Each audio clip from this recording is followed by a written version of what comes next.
As to both of the defendants, the court has considered the plea negotiation, has considered the PSIs, the statements of counsel, the statements of the victim's family, as well as the entire record in this case.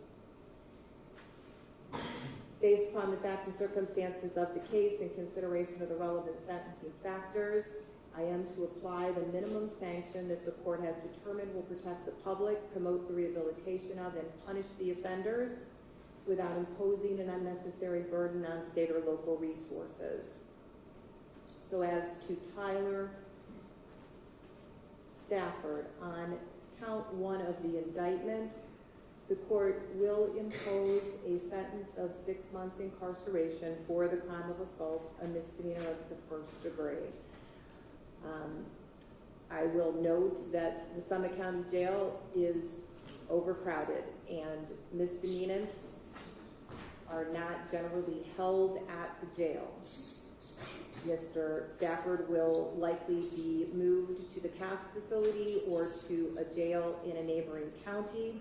I will allow him to serve his sentence at Cask because at Cask he can receive some programming, receive some cognitive classes, etc., that goes to Mr. Gallick's point that Mr. Stafford sitting in the jail for 4 months may not assist anyone. Mr. Stafford can still serve his time at Cask and receive some programming there.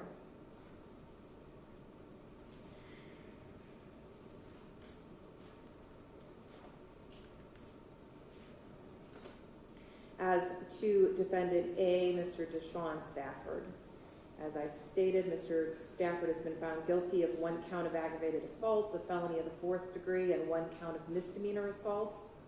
A few things about the law related to sentencing on these counts. First, pursuant to statute, whenever a defendant is found guilty of both a misdemeanor and a felony, any period of incarceration imposed for those offenses must be served concurrently or at the same time.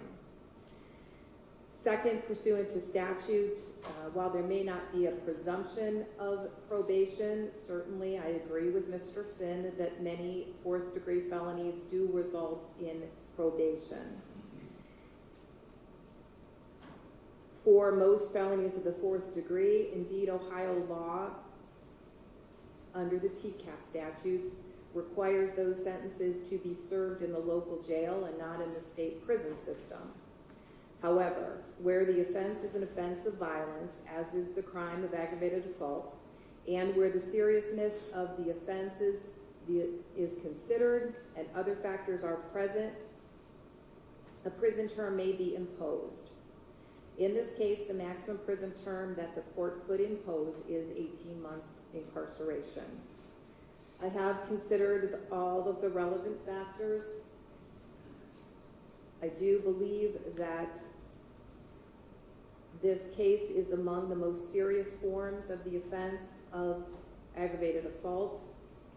The victim suffered serious physical harm, and the sentence will be proportional to the harm caused.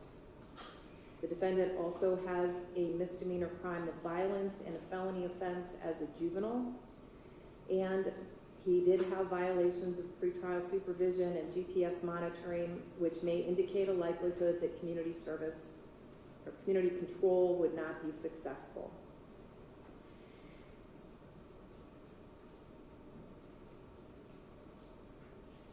On count 2 of the indictment, the court would impose a sentence of 18 months incarceration for the crime of aggravated assault, a felony of the 4th degree.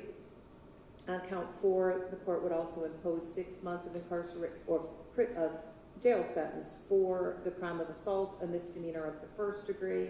Again, pursuant to Ohio law, those would be served concurrently for a total of 18 months incarceration.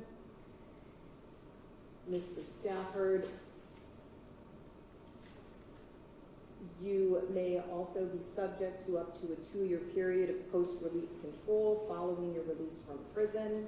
If you violated the conditions of that supervision, the parole board may impose a prison term as part of your sentence of up to 1/2 of your stated prison term.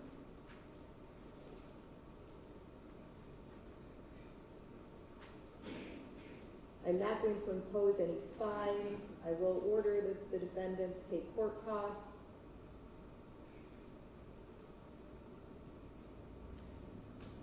You will be given the opportunity to pay those costs on a payment schedule, and if you're not able to do so on a timely basis, you could be ordered to do community service in order to satisfy that cost judgment. I do have 56 days credit for defendant B, Mr. Tyler Stafford. I have 137 days credit for time already served for Deshawn Stafford, defendant A. And I will inform both defendants that you understand that you do have a right to an appeal in this matter within 30 days of the filing of the court's sentencing entry. If you're unable to pay for the costs of the transcript, the record, and all relevant documents required for the appeal, they will be provided to you without cost. And if you are unable to pay for an appeal, you are entitled to have the notice of appeal filed without the payment of a filing fee. Also understand that you are unable to afford counsel for an appeal. Counsel will be appointed for you without cost. Do you understand that, Mr. Deshawn Stafford? Okay. And Mr. Tyler Stafford? All right.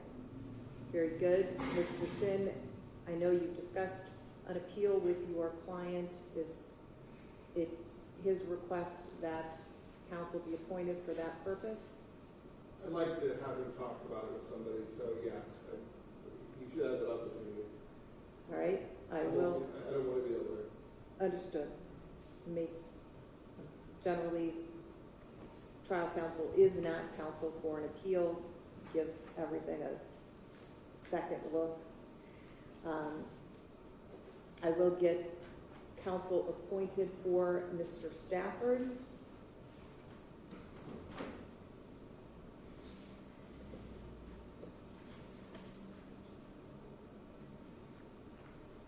Anything further from counsel?